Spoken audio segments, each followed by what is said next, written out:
اب وہ پہلے سا یعقوب نہیں رہا تھا، بلکہ نہایت سلجھا ہوا نیک فطرت نوجوان تھا جس سے خدا راضی تھا۔ اس نے ایک سرد آہ بھری، میرے بچے، میں تو اتنا جانتی ہوں کہ یہ میرا آخری سفر ہے۔ خدا کا شکر ہے کہ میں نے مرنے سے پہلے کنعان کی سرزمین ایک بار پھر دیکھ لی ہے۔ حضرت یعقوب علیہ السلام نے بڑھیا کی ہمت بڑھائی، اب تو آرام کرنے کا وقت آ گیا ہے، بس ذرا سکم سے باہر کچھ زمین خرید لوں تو پھر وہیں اپنے خیمے گاڑ لیں گے۔ یہ سن کر دبورہ کی آنکھیں حیرت سے پھٹی کی پھٹی رہ گئیں۔ وہ سوچنے لگی، یہ یعقوب خدا کے وعدے پورے ہونے کا انتظار نہیں کر سکتا جو ابھی سے زمینیں بھی خریدنا شروع کر دیں۔ حضرت یعقوب علیہ السلام کی باتوں کی بھنک حضرت یوسف علیہ السلام کے کانوں میں بھی پڑ گئی تھی۔ انہوں نے بیل گاڑی میں ہی زور زور سے اچھلنا چیخنا شروع کر دیا، بابا جب آپ زمین خریدنے سکم جائیں گے تو میں بھی آپ کے ساتھ ضرور چلوں گا۔ حضرت یعقوب علیہ السلام کے پہلوٹے بیٹے روبن نے اپنے چھوٹے بھائی کو کھا جانے والی نظروں سے گھورا، تمہارے باپ کے پاس تمہارے ساتھ سر کھپانے کے علاوہ بھی کرنے کو بہت کام ہے۔ حضرت یوسف علیہ السلام اور ان کی ماں راخل روبن کی آواز سنتے ہی سہم گئے، ان کے وجود میں سرد لہر دوڑ گئی۔ حضرت یعقوب علیہ السلام راخل کو دل و جان سے چاہتے تھے، ان کی یہی محبت راخل کی زندگی کا عذاب بن کر رہ گئی تھی۔ اسے سردار کی منظور نظر ہونے کی بڑی بھاری قیمت ادا کرنی پڑی تھی۔ اسے خیال گزرا کہ اس کا رویہ اپنی بڑی بہن لیاہ سے کتنی دفعہ غیر ہمدردانہ رہا تھا، اور پھر جب لیاہ سے حضرت یعقوب علیہ السلام کے ہاں ایک کے بعد ایک بیٹا پیدا ہوا تو اپنے بانج پن پر کڑ کڑ کر اس کی زندگی کتنی تلخ ہو گئی تھی۔ اس کرب نے اسے بے بس کر دیا تھا، وہ مایوس ہو کر خدا کے در پر جھک گئی تھی، روئی گڑ گڑائی اور سچے دل سے خداوند کے حضور دعائیں مانگنے لگی۔ خدا کو اس پر رحم آ گیا اور اسے ایک چاند سا بیٹا عطا کیا، حضرت یوسف علیہ السلام۔ اس بچے کی پیدائش نے اس کی زندگی ہی بدل ڈالی تھی۔ وہ مغرور، شاکی، کینہ پرور اور دلگیر راخل اب سنجیدہ، صابر، مخلص اور زندہ دل راخل بن چکی تھی۔ اس نے اپنا دل خداوند کے حضور کھر کر رکھ دیا تھا۔ اسے یاد آیا کہ یوسف کی پیدائش کے وقت انتہائی تکلیف کی گھڑی میں لیاہ نے کتنی محبت سے اس کا ساتھ دیا تھا۔ لیاہ جو اس کی بڑی بہن تھی، اس کا اپنا خون تھی۔ راخل بھی کتنی نادان تھی، ایک ہیرے کو صرف اس لیے پتھر سمجھ کر ٹھکراتی رہی کہ وہ اس کی سود تھی۔ حسد نے اسے اندھا کر دیا تھا۔ اب جو اس کی آنکھیں کھلی تو اس نے جانا کہ لیاہ تو اس کے حق میں فرشتہ تھی، کسی اور کے بس کا روگ نہ تھا۔ لیکن افسوس، صد افسوس، نفرت کا وہ بیج جو سالوں کے مسلسل جھگڑوں کے باعث بویا جا چکا تھا، اب حضرت یعقوب علیہ السلام کے بیٹوں کے دلوں میں اگ کر پروان چڑھ رہا تھا۔ انہیں اپنے باپ کا راخل اور چہیتے بیٹے یوسف کے ساتھ خیمے میں رہنا ایک آنکھ نہ باتا تھا۔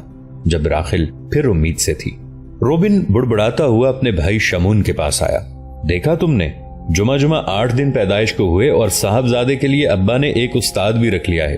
بڑے بیٹے کی تعلیم و تربیت کا خیال نہیں آیا اور کل کے اس چھوکرے کی پڑھائی کی اتنی فکر۔ شمون نے پیار سے تھپ تھپاتے ہوئے اسے رام کرنا چاہا۔ اوہو، استاد رکھ لیا ہے تو کیا ہو گیا؟ جب قافلہ سکم کے قریب پہنچا تو سب کی خوشی کا کوئی ٹھکانہ ہی نہ تھا۔ حضرت یعقوب علیہ السلام نے وہیں رک جانے کا فیصلہ کیا اور شاہ بلود کے ایک درخت کی طرف اشارہ کرتے ہوئے بولے، جب میرے دادا ابراہیم ہاران سے آئے تھے تو انہوں نے اسی جگہ اپنے خیمے گاڑے تھے، یہیں انہوں نے ایک مذبح بنایا اور زندہ خدا کی پرستش کی تھی۔ حضرت یوسف علیہ السلام کی نظریں سکم کے دونوں جانب واقع بڑے بڑے پہاڑوں پر گڑی تھیں۔ وہ ان کی بلندی سے بہت مرعوب ہو رہے تھے۔ آخر وہ بول ہی پڑے، بابا کیا دادا ابا نے ان پہاڑوں کو بھی دیکھا تھا؟ کتنے بڑے بڑے پہاڑ ہیں بابا، وہ دیکھو، اتنے بڑے بڑے پہاڑ تو خدا ہی بنا سکتا ہے نا بابا؟ ان کی آنکھوں میں سنجیدگی جھلکنے لگی تھی۔ باپ کی طرف دیکھتے ہوئے بولے، میں بھی خدا سے بہت پیار کرتا ہوں، لیکن وہ تو مجھ سے کبھی بھی بات نہیں کرتا۔ بچے کی باتیں سن کر حضرت یعقوب علیہ السلام کا دل خوشی سے بھر گیا۔ انہیں اپنے بیٹے پر بے تحاشا پیار آیا اور اس کا ماتھا چومتے ہوئے کہا کہ تم خدا سے باتیں کرنا چاہتے ہو نا؟ اگر واقعی ایسا ہے تو وہ ضروری تمہاری زندگی میں آئے گا۔ بیٹے، خدا میں تمہیں سب کچھ مہیا ہوگا۔ سچ بابا؟ یوسف علیہ السلام بے ساختہ اپنے باپ سے لپٹ گئے۔ ابھی قافلے نے دم بھی نہ لیا تھا کہ مقامی لوگوں کا ہجوم ان کے گرد آ کھڑا ہوا۔ وہ ان اجنبیوں کو حیرت سے تک رہے تھے۔ ہجوم کی متجسس نگاہیں نئے آنے والوں کا جائزہ لے رہی تھیں، سوالوں کی بوچھاڑ ہو رہی تھی، سکم کے بارے میں معلومات حاصل کی جا رہی تھیں اور باہمی دلچسپی کے امور پر گفتگو ہو رہی تھی۔ اتنے طویل اور تھکا دینے والے سفر کے بعد گپ شپ میں خاصا لطف آ رہا تھا، خصوصاً زنانہ طبقے کی خوشی کا تو کوئی ٹھکانہ ہی نہ تھا۔ جب انہوں نے شہر میں بکنے والے بندوں، ہاروں، دوپٹوں اور شالوں کے بارے میں سنا تھا، ساری خیمہ بستی میں گفتگو کا بازار گرم تھا۔ حضرت یعقوب علیہ السلام نے یوسف علیہ السلام کا ہاتھ تھام رکھا تھا۔ ان کے 6 بڑے بیٹے ان کے پیچھے پیچھے چلے جا رہے تھے۔ باپ دادا کی سرزمین پر ان کے قدم بڑے فخر سے پڑ رہے تھے۔ حضرت یعقوب علیہ السلام کے وہم و گمان میں بھی نہ تھا کہ مسرت کے ان چند لمحوں کے پیچھے کیسا طوفان چھپا ہوا ہے۔ سکم کے بڑے بوڑھوں نے شہر کے دروازوں سے ان اجنبیوں کو بڑے مشکوک انداز میں دیکھا۔ حضرت یعقوب علیہ السلام اور ان کے بیٹوں نے احتراماً جھکتے ہوئے کہا کہ تم پر سلامتی ہو، دیوتا تم پر رحم کریں۔ جواب ملا، مجھ پر ایک عنایت کر دیجئے، میرے ہاتھ شہر سے باہر کی کچھ زمین فروخت کر دیجئے تاکہ میں وہاں اپنے خیمے گاڑ سکوں۔ ایک داڑھی والے بزرگ نے نظر ڈالتے ہوئے پوچھا، اے اجنبی تم کون ہو؟ میں اس ملک کا بالکل ہی اجنبی نہیں ہوں۔ میرے دادا حضرت ابراہیم علیہ السلام نے پہلے بھی سکم کے باہر اپنے خیمے گاڑے تھے۔ یہ بات کہتے ہوئے حضرت یعقوب علیہ السلام کا سر فخر سے تن گیا۔ میرا بوڑھا باپ اسحاق حبرون میں رہتا ہے، میں دور اپنے ماموں کے پاس ہاران میں رہتا تھا اور اب گھر لوٹ کر جا رہا ہوں۔ میرا جڑواں بھائی عیسو بھی ادوم میں اپنے بارسوخ گھرانے کے ساتھ رہائش پذیر ہے۔ وہ لوگ اس کی باتوں سے بہت متاثر اور مروب ہوئے۔ ان میں سے ایک دو تو زندہ خدا کی عبادت کرنے والے ابراہیم علیہ السلام کے بارے میں جانتے بھی تھے۔ داڑھی والے بزرگ نے حضرت اسحاق علیہ السلام کے متعلق بھی سن رکھا تھا۔ اسحاق جو امن کے علمبردار تھے، ایک مرتبہ ان کے کنواں میں انتقاماً ریت بھروا دی گئی تھی تو بھی انہوں نے جھگڑا نہیں کیا تھا۔ قصبے کے بزرگوں کے ترجمان نے ان سے دریافت کیا کہ کیا تم بھی ابراہیم علیہ السلام کے خدا کی پرستش کرتے ہو؟ ہاں بے شک، ہم بھی اسی کے خادم ہیں۔ حضرت یعقوب علیہ السلام کی آواز میں اعتقاد کی پختگی تھی۔ ترجمان نے دھیرے سے کہا، ہر شخص سمجھتا ہے کہ صرف اس کا اپنا دیوتا ہی اچھا ہے۔ پھر ٹھنڈی سانس کھینچ کر بولا، لیکن جب ان دیوتاؤں کی مدد کی ضرورت ہوتی ہے تو سب کے سب چپ سادھ لیتے ہیں، ان سب پر ہماری فریاد کا کچھ اثر نہیں ہوتا۔ حضرت یوسف علیہ السلام کی آنکھیں اپنے باپ پر جمی ہوئی تھیں، جنہوں نے زور سے سر ہلا کر کہا، بزرگو، جس خدا کی پرستش میں کرتا ہوں وہ زندہ ہے، وہ کلام کرتا ہے، وہ میرے دادا ابراہیم علیہ السلام سے ہم کلام ہوا، اس نے میرے باپ اسحاق علیہ السلام سے کلام کیا اور خود مجھ سے بھی۔ لوگوں کی دلچسپی ان کی باتوں میں بڑھنے لگی۔ اے معزز سردار، تشریف رکھیے اور آپ نوجوان بھی اسے اپنا ہی گھر سمجھیں۔ پھر ترجمان حضرت یعقوب علیہ السلام کی طرف جھکتے ہوئے بولا، جب خدا آپ سے کلام کرتا ہے تو کیسا لگتا ہے؟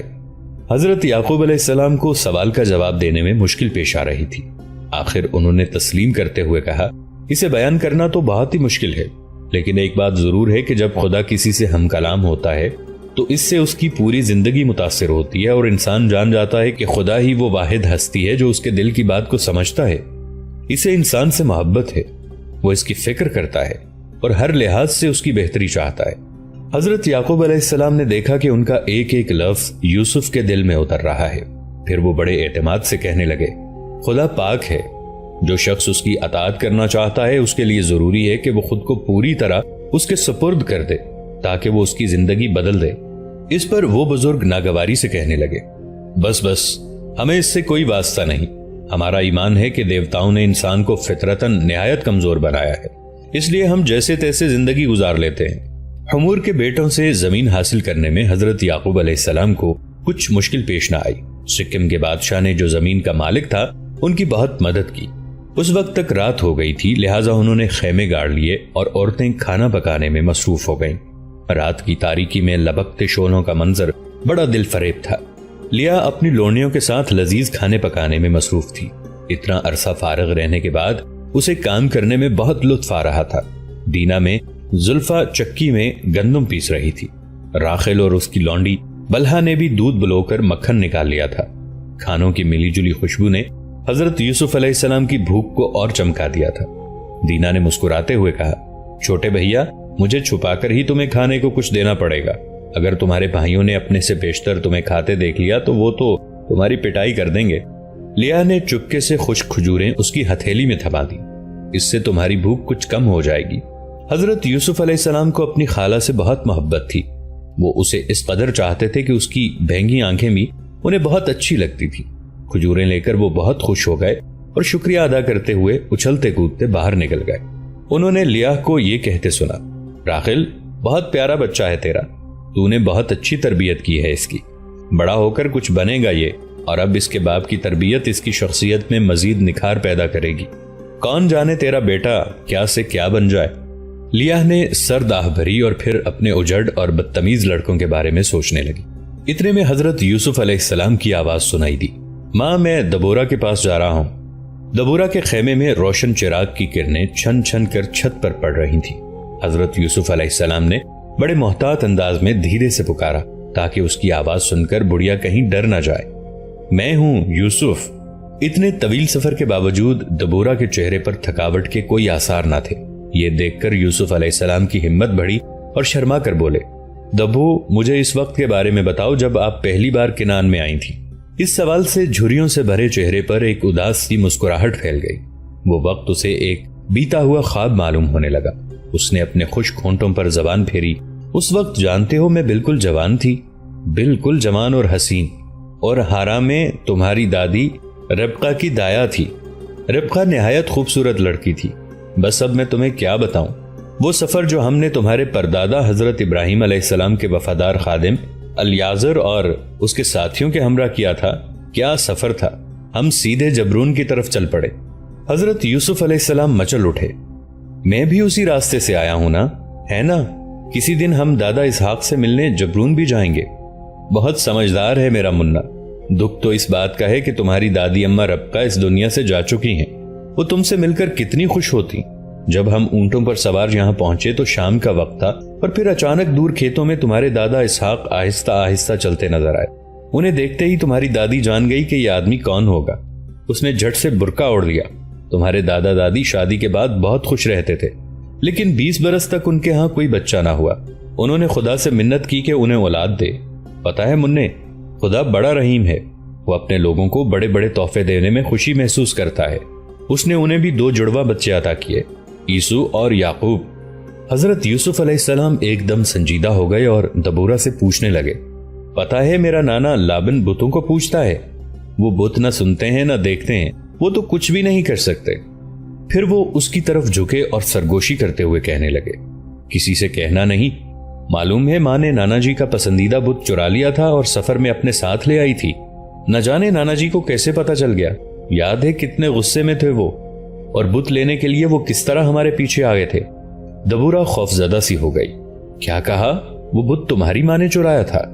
اور دیکھو تمہارے باپ نے اس وقت قسم کھا کر کہا تھا کہ جس کے پاس سے وہ بت ملے گا اسے جان سے مار دیا جائے گا۔ آخر تمہاری ماں نے اسے ایسی کون سی جگہ پر چھپایا کہ تلاش کے باوجود وہ نہ ملا؟ یوسف نے اپنا منہ اس کے کان سے لگاتے ہوئے کہا، ماں نے وہ بت اونٹ کی کاٹھی میں چھپایا ہوا تھا۔ جب نانا جی اسے ڈھونڈتے ڈھونڈتے ماں کے پاس آئے تو اس نے بہانہ کر دیا اور کاٹھی پر بیٹھی رہی۔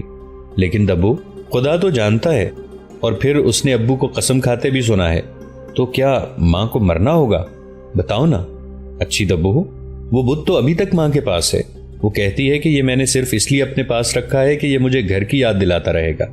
دبورہ نے گہری سانس بھر کر جواب دیا، خدا تمہاری ماں پر رحم کرے۔ ہمیں یہ نہیں بھولنا چاہیے کہ وہ بت پرستوں کے گھرانے سے ہے۔ اسے بہت کچھ سیکھنا پڑا، لیکن اس نے خدا کو جان لیا ہے، اور اب وہ پہلے سے کافی بدل چکی ہے۔ یہ کہہ کر اس نے ننھے یوسف علیہ السلام کو اپنے ہاتھوں سے چمٹا لیا اور بڑے پیار سے ان کے خوبصورت اور ملائم بالوں میں انگلیاں پھیرتے ہوئے بولی، یوسف بیٹا، دیکھو تم اپنے باپ کے راستے پر چلنا، وہی سیدھا راستہ ہے۔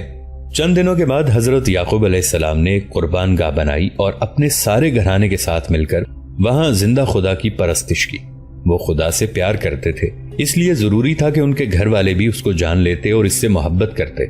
جب وہ دیکھتے کہ ان کا بیٹا یوسف خدا کی طرف کس قدر راغب ہے تو بہت خوش ہوتے، لیکن بڑے بیٹوں کو دیکھ کر وہ مایوس ہو جایا کرتے تھے۔ اس دن موسم بہت خوشگوار تھا۔ ٹھنڈی ٹھنڈی ہوا چل رہی تھی جو راخل کے گھنے سیاہ بالوں سے اٹکیلیاں کرتی جاتی تھی۔ حضرت یعقوب علیہ السلام اس کے پاس بیٹھے اس پھولوں کے گجرے کو دیکھ رہے تھے۔ اس کی نرم و نازک انگلیاں بڑی مہارت سے پھول پرو رہی تھیں۔ جیسے ہی حضرت یعقوب علیہ السلام کی نظر اپنے بیٹے پر پڑی، وہ بڑے پیار سے پکارے، یوسف ادھر تو آؤ، دیکھو تمہاری ماں کیا کر رہی ہے۔ ارے آؤ نا، دیکھو پھولوں کو بالکل ویسے ہی پرو رہی ہے جیسے جوانی میں پرویا کرتی تھی، اپنے باپ کے گھر میں بھیڑیں چراتے ہوئے۔